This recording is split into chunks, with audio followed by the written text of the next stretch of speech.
Starting debut, and now this week, his home debut against Washington. Yeah, I'm excited to run out there in front of Giants fans and play first game here. So that'll be fun. We had some good support down there in Tampa Bay, and certainly very appreciative of that. But it'll be fun to run out here. And with Saquon Barkley out, Daniel Jones won't be the only new starter for the G-Men. Here is Kim Jones with that. With Saquon Barkley sidelined by that high ankle sprain, Wayne Gallman moves into the starting running back job for the New York Giants. His mindset? Gallman said Wednesday standing at his locker, "I finally get to get some touches."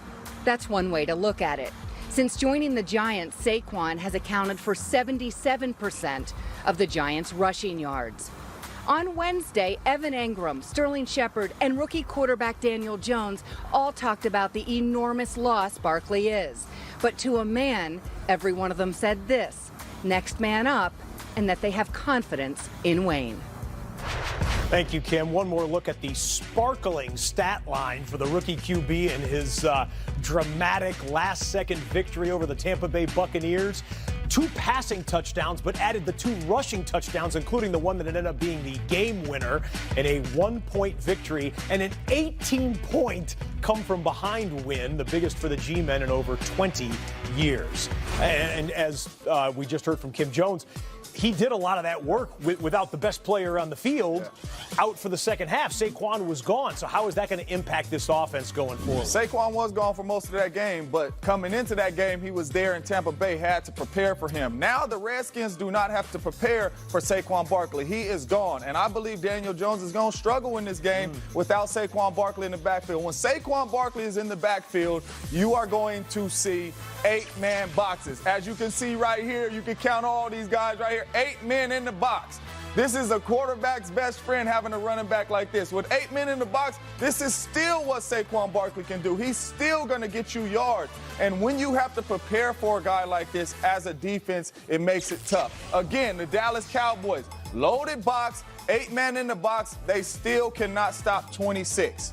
26 is not going to be in this ball game when they play against the Washington Redskins. So you know what that tells me? That they get to play a lot of coverage. You will not see 8 men in the box because there is no fear of a running game. And that means Daniel Jones is going to have to beat you with his arm. And I know everybody's looking like the Redskins defense. The Redskins defense has been on the field for 33 minutes a game. That's more than half a game. If you look at their first half stats, they got 5 sacks, they averaged 50 rushing yards and 170 yards. They play well in the first half. When they're fresh. Second half, we're tired. We've been on the field too long. The good thing about it is the Giants defense is not that good. So their offense will move the ball and keep that defense off the field. They'll come in fresh, and the young kid going to struggle in his first home game. Okay, we'll see about that this weekend, but then help is on the way. Golden Tate, his suspension is over after next week. He'll make his Giants debut. Lindsay? Russell Wilson quietly having a really good year this year for Seattle. 105 pass attempts without a pick. He is 8th in the league in passing. He's putting up the best numbers of his career. And he's facing a defense this week that is allowing 443 yards per game. Cardinals defense struggling this year, and their offense hasn't fared much better. 25th in the league in total yards, and this might be part of the reason why. Kyler Murray is not going deep, and when he does, he's not connecting. As you see here, 92 of his passing attempts have traveled fewer than 10 air yards. Just 39 have gone for more than that, and only 15 of those have connected. What that meant for Kyler on Sunday was a stat line that showed that he threw the ball 43 times, but only picked up 173 yards that way. You've been around this team a lot, Steve. Is this kind of dink and dunk what we should expect from them moving forward? Yeah, this is really interesting because, we thought this was going to be the high-flying offense. And, Lindsay, keep in mind, this is when we thought the Cardinals were going to catch teams off guard. But so far, with even very little film on them, this offense has not worked. And when they drafted Kyler Murray, remember what General Manager Steve Keim said? He's like Russell Wilson. He is a dual threat. But as we're watching Kyler Murray here, he's running the ball because his receivers aren't getting open. And we're seeing because they're spreading teams out right here. Look at this. You got a 5-man line.